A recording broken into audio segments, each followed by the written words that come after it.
All right, here we go. Thanksgiving week 13 preview. A little bit different today. Derrik, we talked about this a little bit, alluded to this a little bit earlier when I did the midweek show.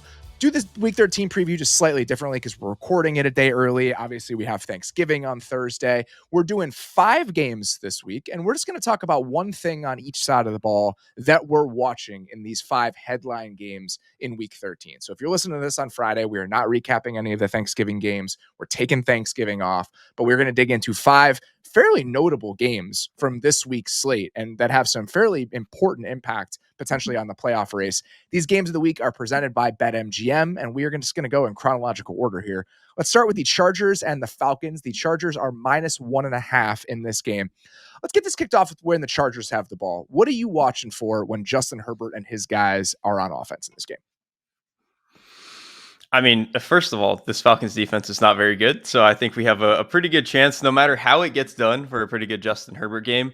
But to me, when I watch this Chargers offense, the biggest, they've obviously been better, I think, for large stretches of the season than I think we might have thought with some of the pieces that they had, especially a pass catcher. But the biggest issue that they've had for a lot of the year is they just can't pass protect, especially on the interior. Like their tackles are really, really good, but they can allow some stuff along the interior.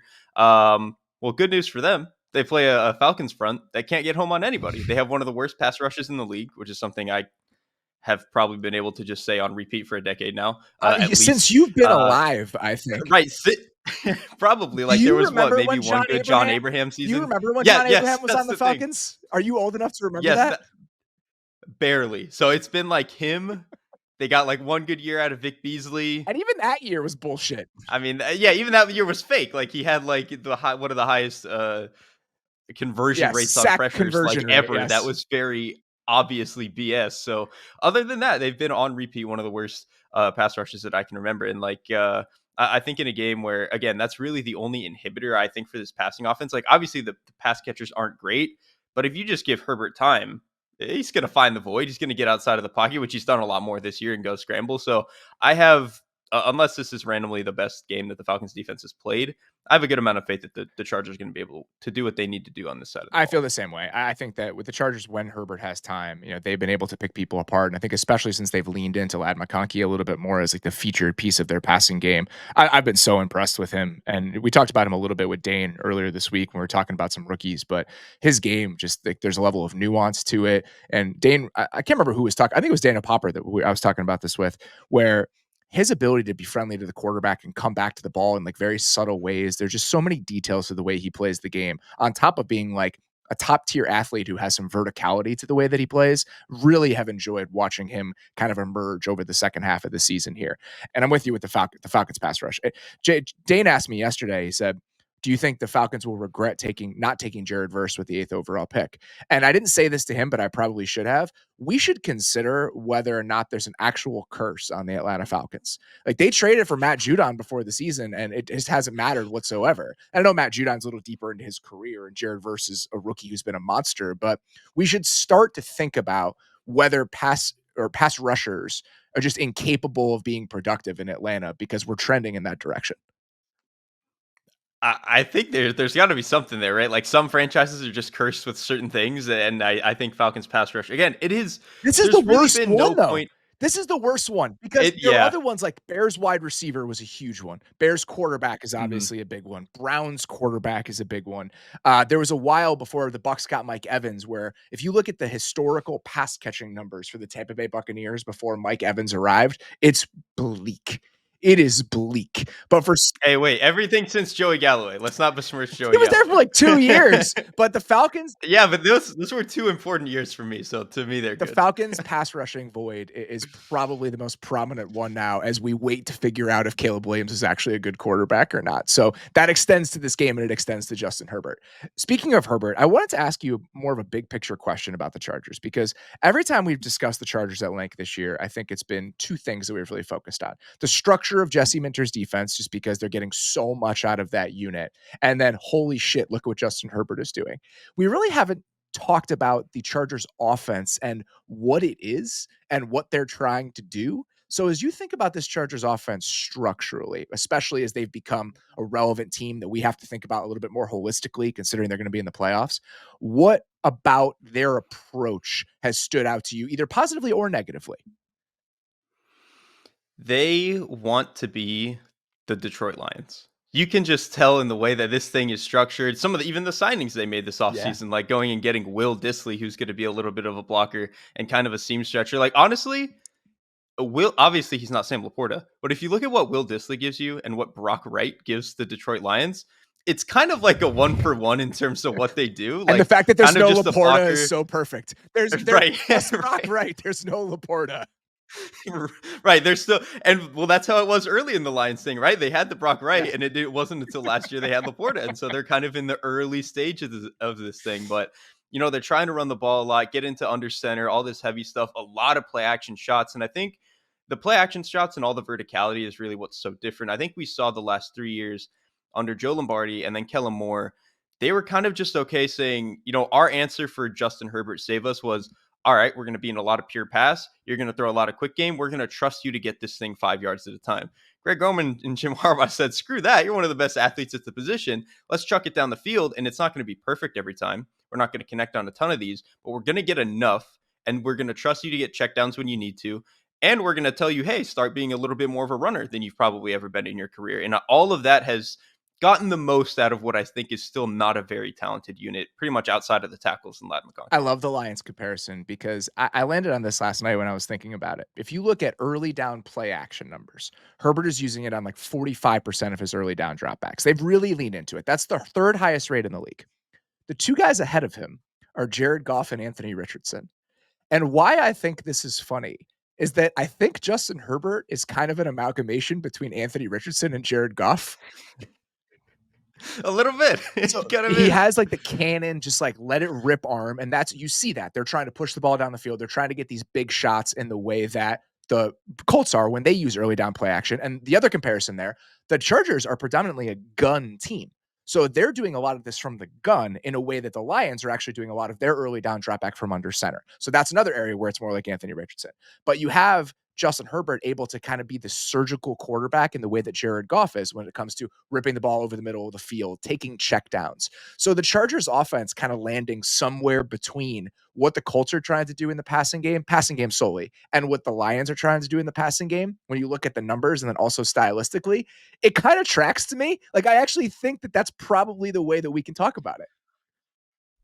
It wasn't Steichen his offensive He coordinator was. his rookie Yes. season? Yes. Well, there we There it go. So is. there's a It's little all bit of coming it all together. just starts to connect. Exactly. So no, I think that's actually a really good comparison between those three quarterbacks. I don't know how many other times I would put those three together, but when you're trying to do the Venn diagram of those three and you got Jared Goff and Anthony Richardson on the other sides and Justin Herbert in the middle, yeah, it starts to make I was a sense. little bit surprised. They are in the gun on 69% of their early down snaps this year, the Chargers are. And the fact that they're leaning into as much play action as they are in that setting, typically we only see that with teams that have a quarterback run game tied to it. And the Chargers are not that. So it's been kind of strange, but it is working for them. The other thing I wanted to mention, just with what Justin Herbert has been recently, because it was notable to me just watching how often he's taking off and just trying to use his legs. Since week 5, Justin Herbert has an 8% scramble rate. That's higher than Lamar. That's higher than Patrick Mahomes. That's higher than Josh Allen. And so just this version of Justin Herbert that we've gotten, it's a little looser, a little bit more aggressive, just that overall stylistic shift we've seen this year that has not only translated to how often he's willing to rip some of these throws, it's also bled into how willing and dynamic of a runner he has been in the right situations.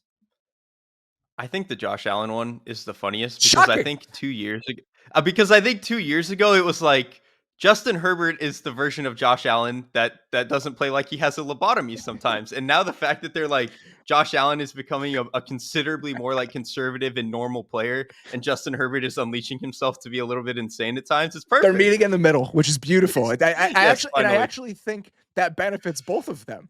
Like It the absolutely. regression each of them have had toward each other, I actually think is beneficial to each guy. So long story short here, when it comes to this side of the ball against the Falcons, I think that against this version of the Falcons defense, the one that we most recently saw against the Broncos as they just tore them up, I think that the Chargers are going to have a pretty easy time moving the ball in this game. So that makes the matchup on the other side even more important about whether this Falcons offense can keep pace. So if you're looking at this Falcons offense against the Chargers defense, where's the first place that you would start?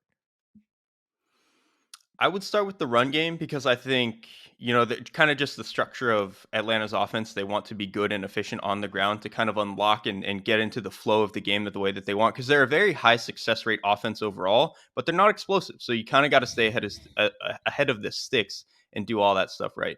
The problem is they are pretty purely an outside zone team. They don't do a whole lot of pulling. A lot of their stuff isn't even under center. A lot of it is from the pistol. Um, you know who really likes it when you just run outside zone at him? Khalil Mack. So this is like not a great game. I think for the Falcons to get into a lot of the stuff that they want to get into. And I know the Chargers overall don't have a dominating run defense and they kind of got run on by Baltimore.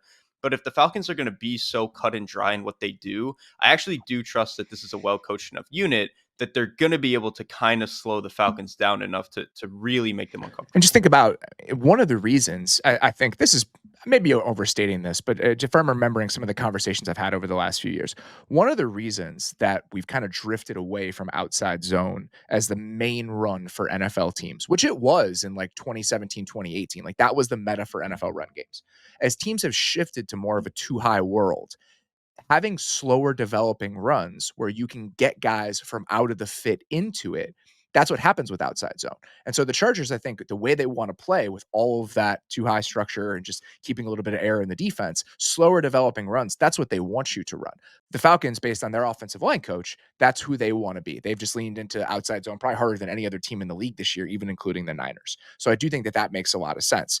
And the Chargers really did get run on by the Ravens. So I think the question becomes, are the Falcons the sort of team that can give the Chargers the same issues that Baltimore did? Or are they a step down where we're not going to necessarily see the holes or the limitations of this Chargers run defense the same way we did against the Ravens on Monday? I would say it's a step down because one, obviously, they just don't have Lamar, which is a big problem. And Bijan Robinson's a really good back, but he has not been nearly as explosive as Derrick Henry. Sure. Like Derrick Henry has, I mean, just rips off a 20-yarder at least every single game, and that's just not really something the Falcons have been able to do. So I think between those two factors, and then the Ravens' run game is just more diverse, and obviously part of that is having Lamar Jackson. But even overall, they just do a lot more pulling stuff, a lot more interesting type of stuff. Some of it's under center, some of it's from the gun, some of it's pistol. Like I said, the Falcons are kind of just pistol outside zone, and that's the whole thing. And so I think because it's so much more simplified, probably just not going to be able to do what the Ravens And did. then the other part of this matchup that I think is interesting, if you look at the last time we saw the Falcons offense, they struggled to run the ball against the Broncos. The Broncos are one of the best run defenses in the league. So if you take away the run game, I want to say it was like a 25% running back success rate against Denver. Then you put them in these pure pass situations. And what the Broncos did that I thought was really notable, the Broncos play a ton of man coverage. That's how they want to live.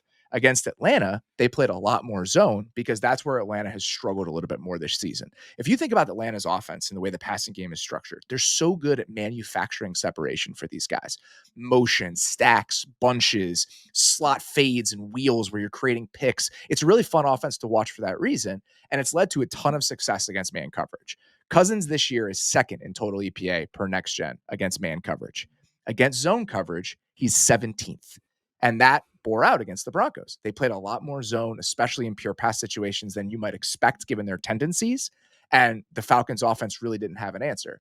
Well, you're about to play against a Chargers team that plays less man coverage than just about any team in the league. They are 30th in the percentage of man coverage they play. It's like 20% of snaps. So are we going to see Atlanta's offense again against a zone heavy team struggle throwing the ball if the running game can't pick up its end of the bargain? I think they will. I think they will. And part of it is they're just not that explosive. Like I don't think Kirk can throw maybe 50 yards down the field as comfortably as he could beforehand. And other than Darnell Mooney, they don't really have that many good field stretchers. So I think like if you're going to try to beat this too high structure, you need to just be able to run by people and blaze by them. Probably not going to be able to do that. And so I think they're going to end up struggling in this game. And the Denver game is great to bring up. Denver had success playing zone off type. Like that's not what they do. Like you said, they are a man coverage team. Well, playing zone and stuff like this and putting a lid on everything, this is what the Chargers Yeah. do. This is what they've been doing from day one under Jesse Minter. And even obviously we're trying to do beforehand under Brandon Staley. So I think like this is kind of their comfort zone. And I think it's probably a good matchup for the Chargers on this side of the ball as well. Yeah, I also a lot of credit to the Broncos and how they played in that game and how comfortable they looked playing against type. I think that's probably the game I've been most impressed with what Vance Joseph has done this year because, you've got a bunch of banshees up front and Patrick Surtain. It's like, all right, we'll go out and blitz and play man and we'll make life hard on you. The fact that they were willing to step away from that and they looked so put together, like at how they were passing stuff off and what the communication looked like, that's incredibly impressive. And I think that that's just one more data point for what has been a really nice season from that Broncos defense. If the Falcons end up losing this game, things get really spicy in the NFC South very quickly. I mean, if the Bucks get Carolina, Bucks win on Sunday and the Falcons lose. Both of these teams are at 6-6, and the Bucks just got back Mike Evans. Their offense is still rolling. While it seems like Atlanta has slowed down a little bit, and even if the Bucks defense isn't perfect, they're more than a speed bump in the way that Atlanta's defense is right now. So definitely worth keeping an eye on what this means at the top of the division because I think these teams arguably are heading in slightly different directions. Let's get to our next one here. The Steelers at Bengals. Bengals are -2.5 in this game. Let's start with when the Bengals have the ball. What are you looking for when Cincinnati and Joe Burrow have the ball in this game?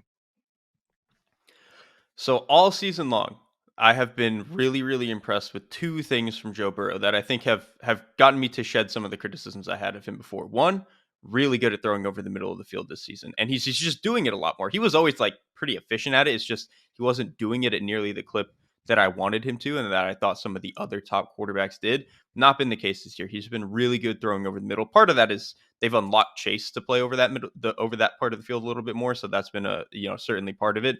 And then two, I think his sack avoidance has he's always been good at shaking defenders off, but I think in previous seasons he always had the issue of holding the ball still too long and trying to be a little bit too much of a Superman and not being able to toe the line perfectly. This year, I think he's done a much better job at getting out of pressures and making the right decisions in the pocket and stuff like that and just shaking guys off.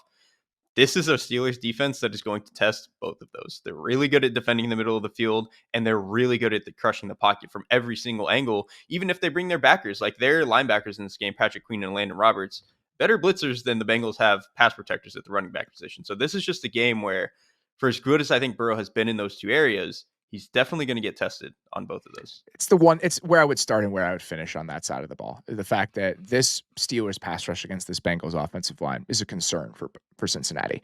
I mean, and when they've played against teams that maybe have one good pass rusher or he's getting pressured every so often, there's always a lane where he can escape, right? There's always a lane where he can create and extend plays. The Steelers defense prevents that from happening. I think the scramble numbers, which we've talked about, are the best example of that. They don't let you wiggle away. Across the board, even if that fourth pass rushing spot, let's say it's filled by Keanu Benton, Larry Ogunjobi, some combination of those two guys. That spot, Benton hasn't been the dominant force I thought he might be in year two, but he's still a good player. They have matchup advantages at all four spots with Herbig now. The fact that Highsmith is hurt and they still have one of those is absolutely crazy, even though Highsmith might be There's back in always this game. another. You got Highsmith, Herbig, Cam Hayward playing some of the best football he has played in recent years. He's been insane this year. And the fact that he's doing this in his mid-30s makes me feel very bad about my current physical condition. That other defense tackle spot we talked about, and then TJ Watt. So the fact that they can just crush the pocket from any of those four spots against the Bengals offensive line that has its share of weaknesses, I think that's the number one thing to watch. I'd make an argument right now that the Steelers probably have the league's best pass rush when bringing four as things currently stand. And I think you have felt that when you've watched this team in recent weeks. Yeah, and like without having to do funky stuff, right? Like Exactly. when it's just your Exactly. main four, right? Like some other teams maybe are a little bit better at scheming up Because some of they're these, more simulated dynamic. pressures and all that stuff. Right, like Yeah. Minnesota, like they can do some of that stuff. Some of the other teams, like obviously Spags, when he wants to, can cook that stuff up. But just in terms of these are our four, they're not moving. You know who's coming. We can come get you. Pittsburgh really might be the best. And again, some of it's not super flashy. Some of it is we are just trying to suffocate the pocket. Okay, but if you can do that consistently and play tight enough coverage on the back end, what's the quarterback supposed to do? He's supposed to sit in a water well and throw the ball into tight coverage. It's really hard to do that. Yeah, and I think we're going to feel that pocket collapsing and just that lack of space in this game that we really haven't in the last few Bengals games where he's been able to make stuff happen slightly out of structure and just extending and escaping. The part of this, I think, structurally that's interesting to me is that the Steelers play single high more than any other team in the league. It's like 75% of their total snaps, which is hilarious. The Bengals are a team that over the last couple of years, they have forced teams to step outside of that. They see more too high cloud sorts of coverages than almost any other team in football because they have Jamar Chase and because of the way that we want to attack people. So what does that look like? Last year, the Steelers played less man coverage against the Bengals than they would have typically, but that was with Jake Browning at quarterback. So I don't know how telling that is for what sort of approach we're going to see from Pittsburgh. For the most part this year, even against dynamic passing offenses, they've said, you know what? This is what we do. We feel good about our ability to squeeze stuff. So I wouldn't be surprised if they continue to just do what they've done all season, because for the most part, even against a dynamic passing team like the Ravens, they've been able to hold up that way just because the pass rush has been so good and things are so tight and kind of well put together on the back end. I would guess it's probably that, right? That they're just that this is what we do type of defense, and we've talked about that a little bit before earlier in the season. With that's just kind of how they run this defense. It's a lot of not simple, but like you kind of know what you're getting from them, and they just run it really, really well. I also think it's funny that in a world where everyone is going to more too high and doing all some of this simulated stuff, Tomlin is kind of the one who's zagging, and they're still really, really good at it. Like, isn't that just peak Tomlin? But yeah, I think that's probably more of what we're going to get in this game. And I have some degree of faith that it'll be okay, just because I think Joey Porter has really taken a step, and he's kind of in the, what we said about the Detroit Lions DBs, where it's like, okay, sometimes he's going to get penalties, get a little bit grabby. It's the price of doing business when you're just playing a ton of tight single high coverage. But I think for the most part, he's actually going to make this a little bit tougher on guys like Jamar Chase and T Higgins than most other corners are able to do. That's the T Higgins presence here, I think, is very important because Yeah, Dante Jackson has not played at that level, and he has been somebody this year you've been able that's to true. pick on outside a little bit. So the fact that you have T Higgins to potentially exploit that matchup for Cincinnati, I think, is absolutely worth noting. Let's get to the other side of the ball here. What are you watching for when the Steelers have the ball in this game? I mean, look, the Steelers' offense is what it is, right? They want to run the ball and they want to try to get these shots out deep outside of the numbers. Like, it's not even worth trying to sell ourselves that it's anything other than that. It's just a matter of how good can they do it in a given week.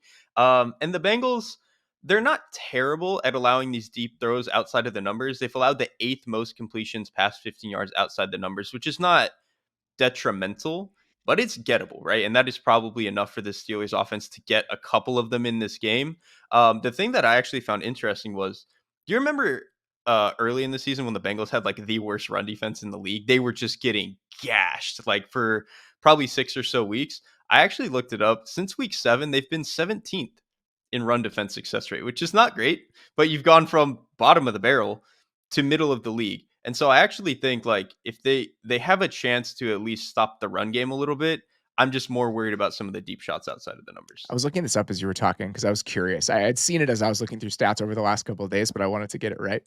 So this year, Russell Wilson, EPA per dropback, is 14th among quarterbacks with at least 100 dropbacks, right? It's middle of the road. Like, that feels pretty good.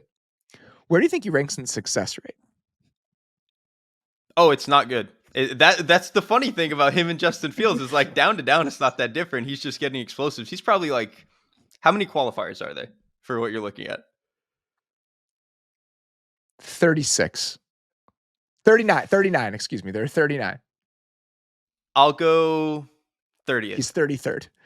So he's Oh he's wow. 14th in EPA per dropback, but he's 33rd in success rate. Sometimes it's just that simple. If you want to have an understanding of what the Steelers passing game looks like, they get big plays at a big enough chunk to be a slightly above average passing offense with Russell Wilson by value. But down to down, they are still one of the least consistent and least successful passing games in the league. It's so perfect. Like, this is what the Russell Wilson offense is and should be in 2024. Yes, it's exactly what it's supposed to look like, and they've been a little bit fortunate that it's gone as well as it has. And honestly, last week I'm not even gonna like knock them for it not working as well as they wanted to. It was a Thursday night game in like completely pitch white snow. Like I don't really care. And so I think the fact that they're gonna get hopefully a little bit of a cleaner game this week, maybe they can get back to their formula where they can hit. I don't know. You hit 3 of these, and Russell Wilson hopefully doesn't take too many bad sacks. That might be enough. We did not talk about that Thursday night game. I want to mention this though, because in the moment, it was one of the things I'm sad we couldn't talk about. I think that Arthur Smith has done a good job this year. I think the Steelers' offense is well put together. There were a few moments from that Thursday night game where it's just like, I can't do this. The Justin Fields fourth down run is something that's just like swapping out quarterbacks. Period in the NFL, I'm not a huge fan of. So that play and the way that it went, not my favorite. The fact that they had Fields throw that deep ball down the left sideline at a very important point in the game, that's something where we know that you have the quarterback that could do this. Just keep him in the game, even if the running threat is not there. And then the fade to Cordell Patterson on a very important moment in the game where there's that this is like 3 plays where it's just like, guys, just slight tweaks here. Just like 10% less weird in some of the decisions that we're making. And I will feel much better about the product that you're putting out there. Arthur Smith, for as much as I like him, he does have like 2 or 3 play calls a game that are like, "What if I could get away with this?" And it's like, "What if you just didn't have to?" That would be probably easier for It everybody. extends to player usage, but there are also just certain ways the plays are designed. Like the first run of the game, they're in a diamond formation with 2 tight ends in the backfield, and they have Connor Hayward, like, come across the formation and cut a defensive lineman that they're allowing in there. So it's kinda like trap, but it's designed in, like, a very strange way. They're trying to have the receiver dig out a linebacker from a weird angle, and it gets stuffed for, like, 1 yard. It's like, guys, it just I understand on the board that probably looks beautiful, but there are 3 or 4 of those a game for the Steelers where they leave me wanting. So if we can try to eject more of those moving forward, I think that that would be a better place for all of us to land with this offense. I would definitely think so. Let's get to our next one here. The Cardinals and Vikings. The Vikings are -3.5 in this game. Let's start when the Cardinals have the ball. That is a prime time marquee sort of matchup. This Cardinals offense against the Vikings defense. What is the number one thing you're watching on that side of the ball?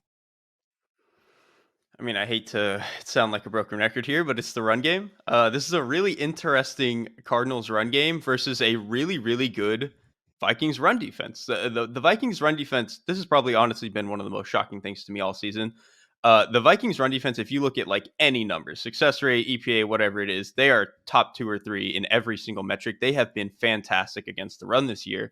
And this is a Cardinals offense that is kind of built to have the run game start to support everything else. Because in terms of like pure dropback stuff, they're actually not great. It's just that they've been really good at getting into the stuff they want to by running the ball, and by being able to generate some of these explosive play action shots.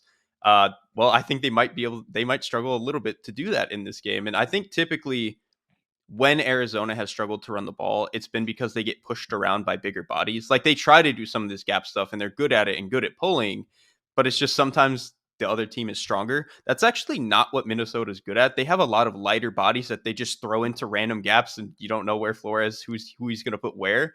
Um, the thing is, though, I think if you look at some of the Minnesota's Vikings numbers against like gap teams, against some of these pulling plays, they're actually still really good too. So like I actually 2 hours ago thought that this was actually going to be an okay matchup for the Cardinals. It's really not. And so I'm actually a little bit scared of how much they're going to be able to get into their formula as an This offense. is a question for me about the granularity of the data that's available because when I watch the Vikings defense, anecdotally, it feels like teams think if we get the ball quickly on the perimeter against this team and we don't even have to deal with the bullshit in the box, we can hopefully get some gashes against them. The Bears did that a couple times. Pin pull tosses to DeAndre Swift, getting the ball to DJ Moore on the perimeter. But we've seen a lot of teams try to do this year. I go back to the San Francisco game. They were trying to do that over and over and over again when they played the Vikings. The numbers say that the Vikings defense is very good at defending those runs outside of the tackle.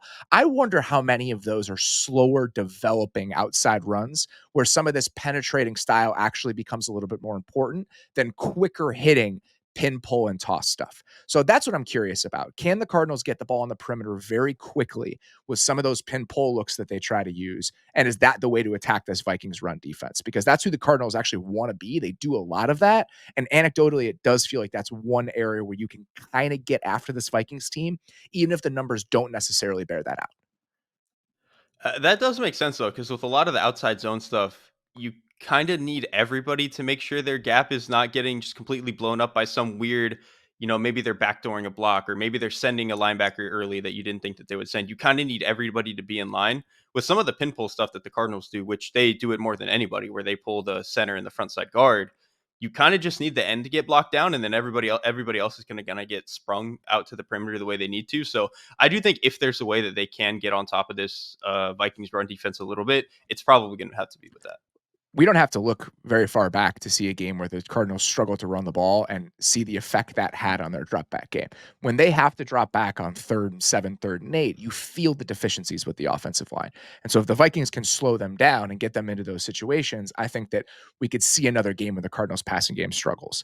And another area where this just isn't the type of defense the Cardinals want to play against. This is a team that destroys defenses that play with big bodies and want to play single high. That is what this Cardinals offense wants to be when they're throwing the ball. We want you to be afraid of us running it. We want to be in these either or down and distances. We want to use play action and we want to take shots against single high coverage.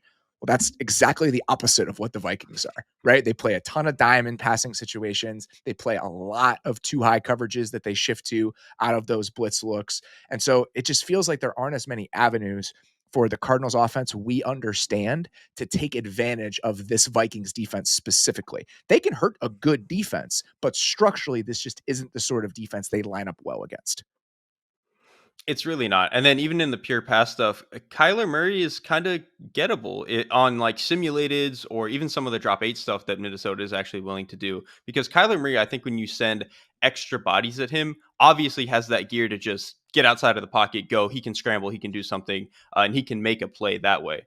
But when you're either doing drop 8 or you're doing some of these simulateds where you're only dropping 4 and it's just an unconventional 4, you can sometimes get him to start second guessing what some of these windows are, especially in like the 1 to 10 yard area, which again, I think Kyler Murray overall is a good quarterback.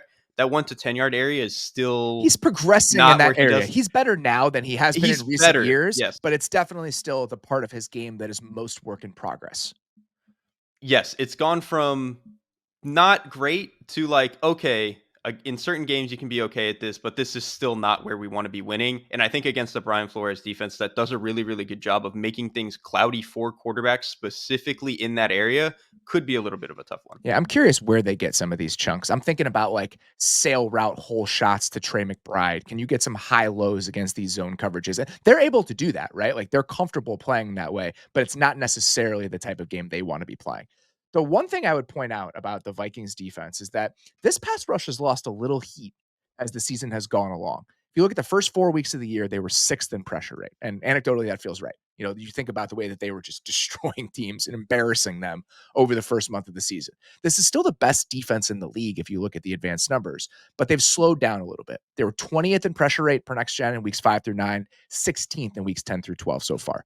And if you think about the game against the Bears last week, you felt that. They were not disrupting the pocket as often as a team with this sort of reputation might. Part of that is that they dropped 8 13 times against the Bears, which is insane. And I still don't know exactly why they did it against a team that was struggling to pass protect, but just something to keep in mind as you're thinking about, all right, what is this Vikings pass rush really as we get into the home stretch and think about what they're going to be capable of in the most important games of the year? I think sometimes this just happens with defenses where it's built on and I don't mean that in a bad way. Like It's obviously good. all the stuff that It's Brian built Flores, on good. it's a good. Yes. And like the way Brian Flores is doing it and has been doing it for years now is wonderful, but it's still not a very talented unit. Like Jonathan Grenard is their only like he's their only pass rusher where I think if you give him a one-on-one, I'm scared of that guy. All the other guys, they win because they're good at being moved around. Like Andrew Van Ginkel, Pat Jones, I think has been a beneficiary of some of that stuff.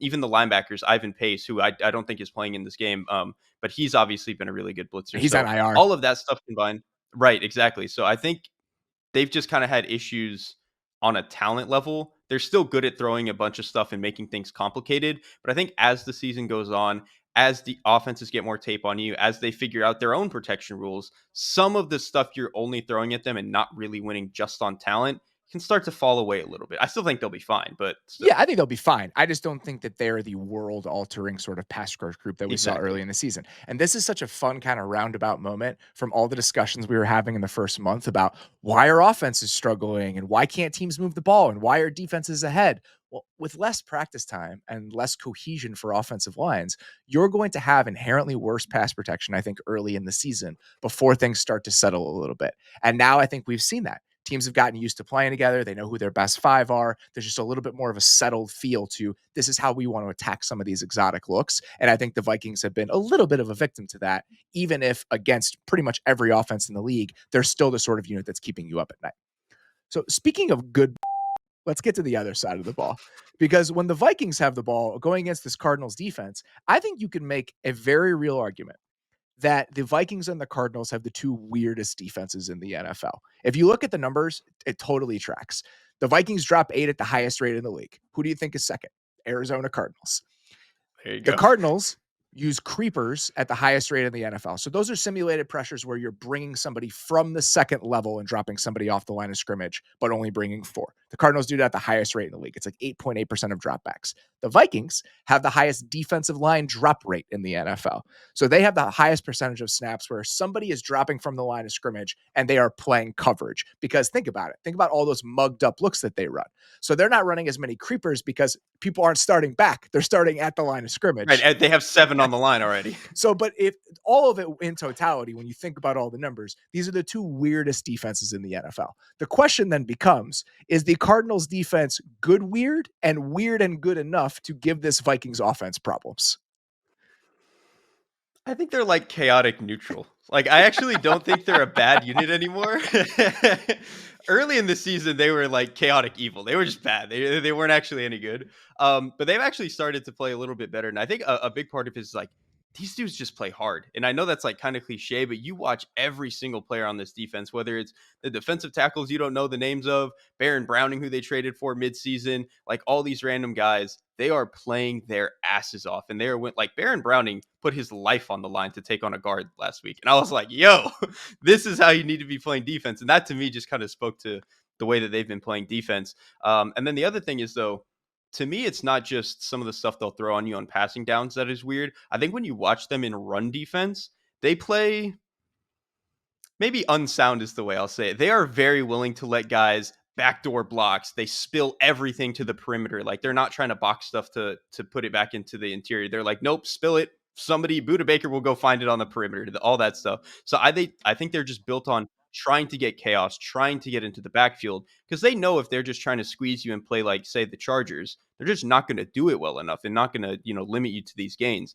They need to get you in these second and 13s so they can do all the weird stuff they want to do in some of these passing situations. And the problem is, I think Minnesota is probably just too good for that to matter. But I at least I admire what they're trying to do on that side of the ball.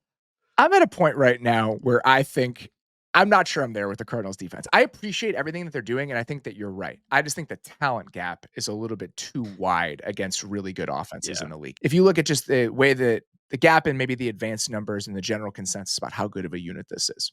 Over the last like 4 or 5 weeks, here's some of the teams that they've played against. The Jets, who are just the wheels are completely coming off, right?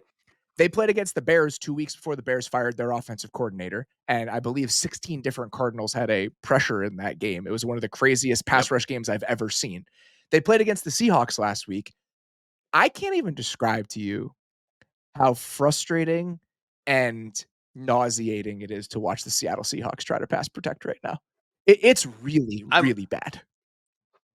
I'm over it with that offense, man. Even I think a month ago we were kind of saying this, right? Like the Seattle Seahawks offensive line is really frustrating to watch, but Charles Cross is still pretty good. The last 2 weeks he's probably been at the worst that he's played all season. So even if he's not playing well, and then they get Abe Lucas back this week, he didn't play very well. Like it just the thing they need is to fix their offensive line, and they're still not doing it. So yeah, it's not really a surprise that even the Cardinals could get after them a little bit. I'm not saying that to like denigrate what the Cardinals are. I'm just trying to contextualize what sort of defense we're actually talking about here. Because again, this is a team that wants to make the playoffs, currently winning their division. You have to think about them a little bit more holistically. Where are the holes and where are the limitations? And I think against a team that is well coached, and even if the offensive line isn't fantastic for Minnesota with a backup left tackle, some questions on the interior, etc., it is still a more put together unit than the 3 last offenses they played, which again are the Seahawks, the Jets, and the Bears before the Bears fired their offensive coordinator. Yeah, exactly. And honestly, too, the way the Cardinals play on the back end, they leave a lot of air in the coverage, Exactly. and some of that is by design, right? By like some of the BS that they do, but they just play off coverage a lot. And they're like, you know what? We just don't want to give up the big ones. We're gonna throw weird stuff at you and make you beat us 9 yards at a time. Okay, well, Justin Jefferson, Jordan Addison, and TJ Hawkinson can beat you 9 yards at a time if they I need think to. that's exactly right. And the Vikings, I think, will have a game plan to kind of take advantage of some of those voids that are going to exist. The question becomes, Is Sam Darnold patient enough to take those? Can he play meticulous enough over the course of a game where he's not going to necessarily shoot himself in the foot? I think I have more faith in that than you do at this stage, but I do think that that consideration and needing that sort of game from him where he plays within himself matters a lot in a game like this against Arizona. Uh, I think in a game like this, it could be okay. I think for me, it's just I always keep imagining what it's going to look like for Sam Darnold in January, and so I can't get that out of my mind, and I'm not recalibrating to what it looks like against the middling Cardinals defense in the end of November. In this game, it'll probably be fine because the pass rush. Because I've said before, as Sam Darnold actually is good if he can just stand there in a clean pocket. The Cardinals pass rush still isn't very good. I mean, their best guy off the edge is Savin Collins, and I would actually say his best trade is setting the edge in run defense. So it's not really a pass rushing unit that's going to bring out the worst of Sam Darnold. Some of the pass rush numbers have gotten a little bit better. This is the stat that I think is worth throwing out. From weeks 5 to 9 per next gen, the Cardinals have the 21st highest pass rush or pass pressure rate in the league. 21st. If you remove the Bears game, it goes to 28th. Oh God. So, and that's mostly where they've sat. So they go from, it's not that great to still bottom of the league if you remove that one game against the Bears, which I don't think was a real football game. For the most part, the Cardinals have been a bottom 4 or 5 pass rush unit this year, which makes total sense. You lose BJ Ojolari before the year even starts. Your first round pick that was supposed to be like the ace blue chip player you dropped into this front still hasn't played. And I think that you feel that. They're trying to manufacture as much as they can, but I think the gap still exists between them and put together well-coached, talented offenses. And I still think the Vikings are that, even if they have a little bit of some limitations to consider. Let's get to the next one here. Eagles at Ravens. Ravens are -3 in this game. Let's start with when the Eagles have the ball. Number one thing you're looking for when Philly is on offense in this game. Back to the same well, but this time it is a lot more warranted. I'm going to look at the run game again. But this time, when one team has the offensive player of the year potentially in Saquon Barkley, I think you kind of have to start there. The Ravens' run defense is really good, though. Like, we've chastised their defense overall for a lot of the season. Most of that has just been explosive plays in the passing game. In run defense, though, they are third in run defense success rate this season. It's fallen off slightly in the past few weeks, but they're still like top 10, so it's not that big a deal to me. But they also have the lowest percentage of explosive runs allowed at 4.81%. And what's the whole thing with Saquon Barkley? I mean, obviously he can get successful runs too, but the whole thing is that twice a game he rips off a 30-yarder that is completely devastating and jumpstarts this offense. Well, now you're going against a defense that has been better than anybody else in the league at stopping you from doing that. So that to me is really where this game is going to kind of tilt one way or the other. I'm curious if Michael Pierce plays in this game. He is playing, and it sounds like he might be on track to play. Why that matters to me is you look at the Eagles' offensive line against a team like the Rams. This is going to sound so stupid. They feel so big when they play against a team like the Rams. That's a little bit undersized, that's a little bit more dynamic up front, but they don't have as many big bodies. Like, it's really just Bobby Brown. And then the other guys you're throwing out there, for the most part, are like relatively undersized. They're trying to be like a dynamic, penetrating front. And then you look at what the Eagles' offensive line looks like in comparison to that. It's just a massive group. And this has been something they've leaned into really over the last 3, 4, 5, 6 years. You go back to the Super Bowl team, Brandon Brooks was like 6'5", 330. And that's the type of bodies they want along the offensive line, except for the center. So you have these 4 giants and then an undersized center. That's what the Eagles' offensive line is. And this season, it's gotten even more ridiculous. You drop Mekhi Becton in as your right guard. So you have a center who's undersized, but then you go left to right. You got a 6'8" left tackle who is playing as well as he's ever played when he's been on the field this year. He has been remarkably good, Jordan Mailata. Your left guard, Landon Dickerson, is 6'6", 330. You've got a center. You got a 6'7", 360-pound right guard, and then you've got Lane Johnson at right tackle. And so the Rams are not the sort of team that can fight fire with fire there. The Ravens, with Michael Pierce back especially, you hope to be that sort of team. You got Travis Jones, you got Michael Pierce. You have a fighting chance, hopefully, against this Eagles offensive line that against teams built like the Rams, it looks silly. Like, if you look at the movement they were getting throughout most of that game, it's absolutely ridiculous. Even if they can run the ball on the Ravens, I don't expect it to look like that. I really don't either. It's just not. I will say it's funny that this is probably the 2 biggest right guards in the entire league, or that I've ever seen, in Mekhi Becton and Daniel Because they weren't supposed to be Faalele. guards.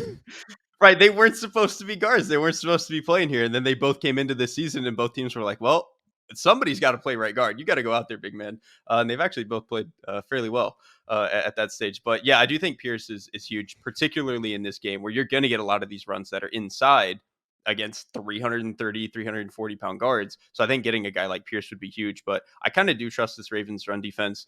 Even if like Malik Harrison has to play a good number of snaps in this game, I've said before, you don't want him on the perimeter. You don't want him in coverage. But between the tackles, that dude can That's what bang. he And is. you saw it last week, right? Yeah, exactly. That's what he is. And you saw it actually last week against the Chargers. I thought he played a pretty good game. So if he has to play a decent amount of snaps, I think that's actually good for them. And why all of this matters. Obviously, part of the explosives and Barkley not being able to get those would be a problem. But I think the biggest thing with the Eagles offense is they really want to stay out of pure pass. And what I mean by that is shotgun, no screens, no play action, where you're just pure drop back, all that stuff, because Jalen Hurts will take a lot of sacks. On this season, the only two quarterbacks with a higher sack rate on pure pass are Will Levis, who is just comically bad at taking sacks, and Deshaun Watson, who has also been comically bad at taking sacks behind Cleveland's offensive line. Some of that is Jordan Mailata didn't play a few games, but Jalen Hurts is kind of just liable to do this even when he's in the lineup this year, and even with Mailata playing as well as he has. So that to me is why the run defense stuff is so important in this game. We were talking about this a little bit earlier today, and when you first brought up the stat, I was like, how much of this is Mailata? So looking at the on-off stats, if you just remove play action and it's drop back situations, the Eagles without Mailata have like a 15% sack rate, which is by far the worst in the league. If you put Mailata back into the lineup, it's about 9.5%. That's still 27th, but it's not as catastrophic as it was when he wasn't playing. You really felt his absence when he wasn't in there. And I think that speaks to how well he's been playing for most of this year. And I'm actually do glad you say that he's been playing better this year. I think in previous seasons he was an awesome run blocker, and like a mildly above average pass protector. I think he's just been actually way better in pass protection this season. I think he's gotten a lot cleaner, and his anchor's been a little bit more consistent. So he's been, yeah, he's been more important than ever, I think, for this I offense. think you could make a serious argument that he might be like a first team all pro sort of left tackle this year. When you think about some of the gaps with the other guys we're used to throwing into that spot, Trent Williams has been banged up this year. Hmm. He's missed multiple games. He hasn't played that well when he's been healthy. I guess my lot of missed time but the level of play, I think if he had done that for Right. 17 games, you could make a really serious argument that he deserved that sort of consideration because they have been relatively down seasons for guys like Trent Williams, like Laramie Tunsil, players we typically have in those top spots among the left tackles in the league. It might be the two guys in this game, him and Ronnie Stanley. Like Ronnie Stanley's been playing really, really well, Which actually. is fun because, bounce back season for Ronnie Stanley considering, Exactly. what he had looked like over the last couple of years. The problem with the Ravens defense and I guess the more so the problem with the Phillies offense, even if they can't run the ball, they have outs, right? Their pass protection hasn't been great in pure pass, but the way that they've been able to tap into two things in my mind when it's 3rd and 7 and they got to have it. The ways they've used AJ Brown and just the ways they're trying to deploy him this year just feel different than they were last year, right? He's in more stacks, he's in more bunches, he's in motion more often. You see him on crossers, you see him kind of moving across the field. So in those 3rd down situations, I think he's 6th in target rate per route run on 3rd down this year, which makes sense. They want to build the passing game around him on 3rd down. And he is a matchup disadvantage for any corner that the Ravens want to put on him, considering how the Ravens corners have played this year. And the other thing, and I keep coming back to this, Jalen Hurts as a scrambler, as a break in case of emergency option when they get into these pure passing situations. He has been more dynamic as a scrambler this season than he has been at any point in his career. And you've seen it. You have felt the difference in how that has shaped their drop back game. And I would not be surprised to see a little bit more of that this week. And I actually I haven't looked at the numbers about this for the Ravens defense, but at least anecdotally, it feels like they are worse against scrambles because I feel like last year Roquan Smith was actually really good at being able to get to the quarterback on the perimeter and stuff like that. And I felt like they could crush the pocket a little bit more with guys like Jadeveon Clowney. Just not quite been as much the case this year. So it really could be a game where that is huge for Jalen Let's get Hurts. to the other side of the ball. What are you looking for when the Ravens have the ball in this game? This is a phenomenal matchup. You got the best offense in football this year against what might be right now, the way that they're playing, the scariest defense in the NFL over the last month. They're good, man. They're so good, this Eagles defense, and I think they're good in a way that actually could be pretty frustrating for this Baltimore Ravens offense. And the reason I say that is they've been really good, particularly because of the way that Zach Bond has been playing over the middle. They've been really good at defending passes over the middle between what Bond is giving them and between what DeJean has been giving them since he came into the lineup in week 6, 7, 8, whatever it was. They've just been able to really control that area of the field incredibly well. That's where Lamar has typically done a lot of his damage. And he's, over the years has gotten better at throwing outside the numbers. He's gotten a little bit better at throwing down the field, but he really is always going to do his work over the middle. I mean, just think about how many of the best throws that you can think of from Lamar are seam throws, deep overs to Mark Andrews, like a deep over the ball route to Andrews or likely something like that. Like that's just where he makes his money. This is an Eagles defense that I think does a really, really good job of shutting down a lot of those windows. And their pass rush right now, I think, is playing pretty well. So if they're going to get to Lamar Jackson a little bit and kind of take away the area of the field that I think he thrives in, it could be a difficult game. Now, I still think Lamar is playing at an MVP level, so he'll find some ways to move the ball. But this Eagles defense, I do think, is going to make it pretty difficult for them. The middle of the field numbers kind of staggering when I looked at them. The Eagles are fourth defensively in EPA per play on throws to the middle of the field. They are number one in total EPA defensively on throws to the middle this year. And you think about the linebacker play and the safety play for this team as recently as week 18 last year, where the playoffs last year and how bad it was. The fact that they've been able to turn that so quickly and so starkly has been really, really impressive. Where would you attack this Eagles defense if you were the Ravens? The first place my mind goes, Darius Slay, concussion, not practicing. If we're going to be getting Isaiah Rodgers in this game, do you have a situation where if it's Zay Flowers, somebody else on the outside, is that the matchup you feel best about considering how well the rest of this Eagles defense is playing? Yeah, probably Zay on some of those like deep Yeah. comebacks and deep out routes and stuff like that. That probably is a good way to attack a guy like Isaiah Rodgers if that's going to be the situation they're stuck in. I also do think the Eagles' run defense is pretty good, especially over the past few weeks. I think they've only gotten better. I do think though these defensive tackles, you can move them a little bit. I think if you're doing some of your zone stuff and you're just letting Jalen Carter just backdoor block and stuff like that, or rip across the face of a guard, like yeah, he's going to find a way to get into the backfield. But if you get four hands on a guy and really try to move him and displace them, you actually kind of can get some movement on this Eagles front. And we obviously know the Ravens want to do a little bit of that stuff with just the way that their run game is built. So I would say there is a chance that they can run the ball pretty well, specifically in those areas. And then kind of like you mentioned with Flowers and attacking Rodgers, just get 2 or 3 chunk gains on that. That might be their best way to go win this And game. that kind of feels like the Ravens offense from last year, right? And the ways that they wanted to Yeah. get chunk plays in the passing game. Those outside kind of outbreaking vertical routes to Zay, that's where they were getting some of those chunks. That this year, it feels like it's been a lot more over the middle of the field, big crossers, et cetera. But against this Eagles defense, I think it's just going to be a little bit harder to live that way. So they take advantage of some of those one-on-one matchups in the one area where they kind of do have one. All right, here we go. Last one. This one, not as spicy as the others, right? We got like 3 to 3.5 point lines in pretty much all 4 of those other games that are really good games between, either division rivals or potential playoff teams. This one, the heat has come off of it a little bit, but we're still going to do it. 49ers, Bills. Bills are -7 in this game. Let's start with them. The Niners have the ball. I don't think it has to be that much more complicated than is Brock Purdy playing? Is Brock Purdy not playing? It pretty much, that's all it comes down to. And like, I don't know, man. I almost actually don't think it matters. Like, well, I mean, it obviously matters because the offense is so much better with Purdy in there.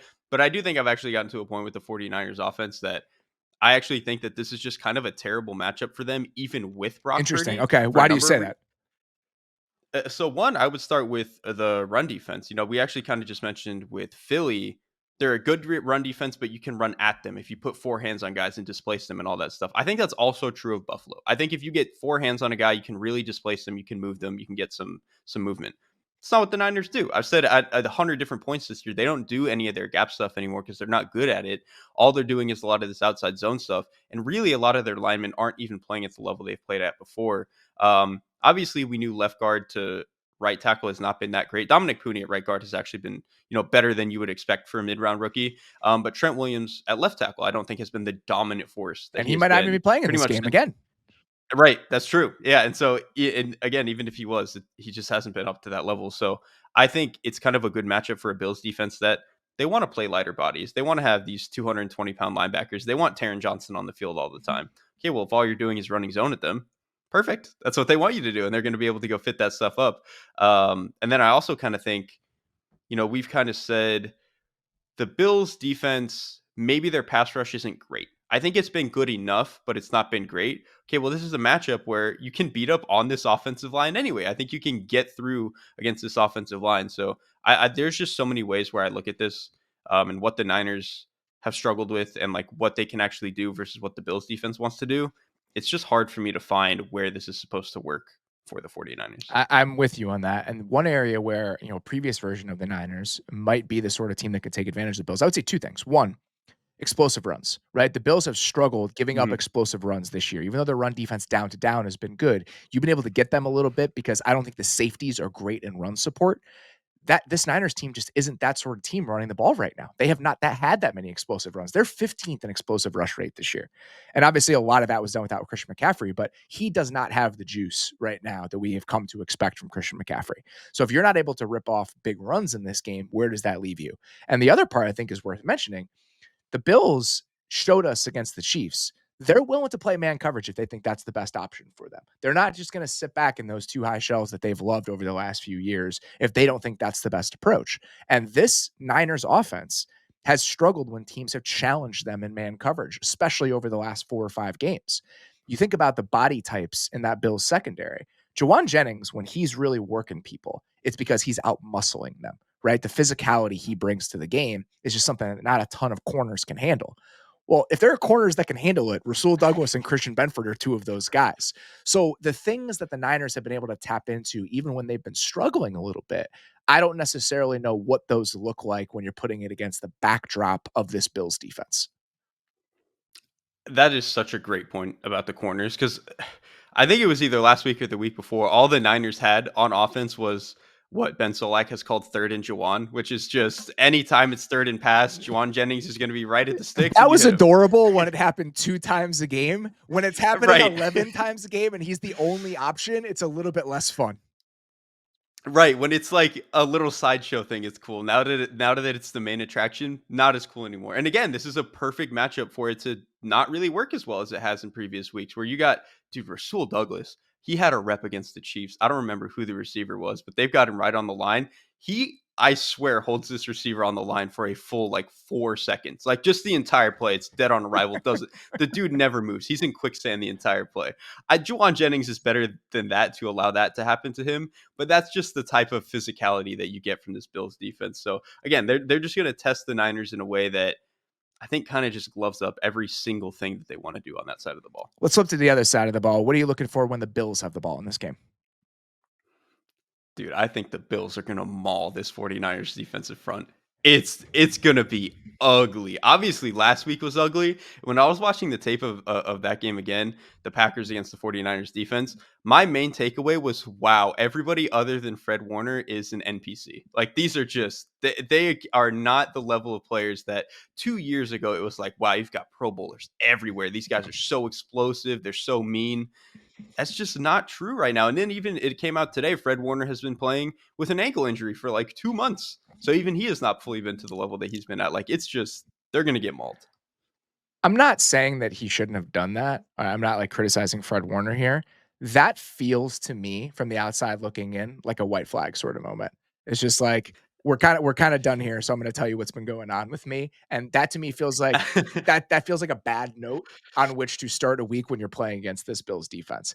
Admirable job by Fred Warner, more than admirable, playing with a broken ankle for the last month or so. But the fact that he's been dealing with that and now we're hearing about it, I think speaks to where this 49ers season is and the direction that it's heading. We talk about Fred Warner being the only non-NPC. Think about Nick Bosa not playing, what that means for the front. I mean, just the guys that they're trotting Exactly. out there. I mean, there was a stretch when this team was really humming where it was Nick Bosa, it was Eric Armstead, it was Javon Hargrave. Now it's not the same sort of group. And we've known that the entire year. And with Bosa hurt now, Warner being hampered, and Damolador Lenore is also not practicing. This Niners defense just doesn't feel like the Niners defense anymore. Obviously, Javarius Ward has missed a huge chunk of the season because of stuff going on with him personally. You've had injuries you've had to deal with. It's just it's a ship of Theseus sort of thing where if you take away enough of these component parts, is it the Niners defense any longer? And we're trending more and more toward an answer that is probably not. Exactly. And I think too, I think there are still some situations where the Niners defense, some of these guys who even aren't great up front, they're explosive enough to maybe get in the backfield sometimes. But like last week, we saw the Packers were like, okay, well, we're just not going to let you do that. We're going to run a bunch of gap stuff. We're going to displace you.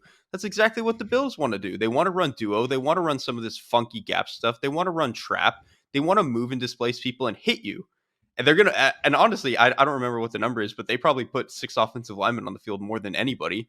That is bad news for a San Francisco defensive line that just consistently gets moved off the ball to begin with. So I think you make a great point. This just doesn't feel like the 49ers defense at all. And we had some question marks coming into the year that they would feel like that unit, right? But I think you add that feeling on top of the fact that they are just missing even some of their best guys on top of that. It it really just doesn't feel like a unit that I think we've ever seen under the Shanahan era, really. Yeah, I think that's right, and I think that you just feel the lack of teeth that this team has on both sides of the ball, and you Yeah. compare that with to what Buffalo is doing, and it's just strange that we're in a place where the Buffalo Bills are put together to push around the San Francisco 49ers, but that's kind of where we are right now, and that's why the spread in this game is a touchdown. That is crazy to think about because even as recently as 2 years, the Niners were the team that was just punch you in the mouth, explosive. They were going to make everything a grind. And the Bills were kind of the didn't want to run the ball, the finesse team, the we're going to be in gun all the time and do all this stuff. So now that the script has kind of flipped both of those ways, there is kind of funny to look at in this game. Anything else you wanted to hit before we get out of here? No, I don't think so. I mean, I am kind of sad that we don't get to really preview or talk about the Dolphins Packers game. I do think that one's going to be a really good one, but other than that, no, I think I'm pretty good. We probably could have released this either today or tomorrow morning, but we've typically shied away from putting the show out on Thanksgiving. So that's why we're not talking about that game, unfortunately. I'm very excited to watch that game.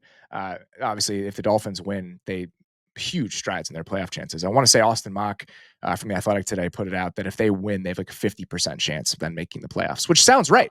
Right. I mean, we feel this team coming a little bit. So I'm excited to see what they can do against this Packers team because their offense has been very fun to watch recently. All right. Any fun Thanksgiving plans? What are you guys doing? I mean, just typical family stuff. Okay. Nothing too crazy. Nothing too interesting this time around. Which is nice. Don't have to do too much traveling. Don't have to think about all that stuff. Thanksgiving can just be a nice. Let's reset. Let's get into the last few weeks of the NFL season and take it from there. We go to How Miami about you? every single year, or have been the last like 5 or 6 years. And my wife's family, they celebrate Thanksgiving. They love Thanksgiving. And my family, it's never been as important as Christmas. So we've always gone down there. But my dog has been sick. And so I bit the bullet and stayed home this year. And the two things I did not, the one thing I really didn't consider with that is being in Miami for Thanksgiving, I never notice when it gets really cold. And now being here, now that it's like 25 degrees and I'm having to take the dog out, that has not been that fun. But side benefit, my brother, who is typically works on Thanksgiving and kind of spends it by himself, I'm actually going out to spend Thanksgiving with him tomorrow, which I'm Oh, that's very awesome. excited to do. And he worked in restaurants for like 10 years. He was a cook. And so he's cooking and so am I. And so I feel like we can really get after it with the food in a way that we don't always on Thanksgiving. So that part of it, very much looking forward to that and very much looking forward to spending with him. So I hope you guys all have a wonderful Thanksgiving. By the time you listen to this, you will be very full and probably groggy the next day after eating everything that you did. Enjoy the rest of the Week 13 games. We will be back on Sunday night with our Week 13 recap. Until then, sincerely appreciate you guys listening. We'll talk to you very soon.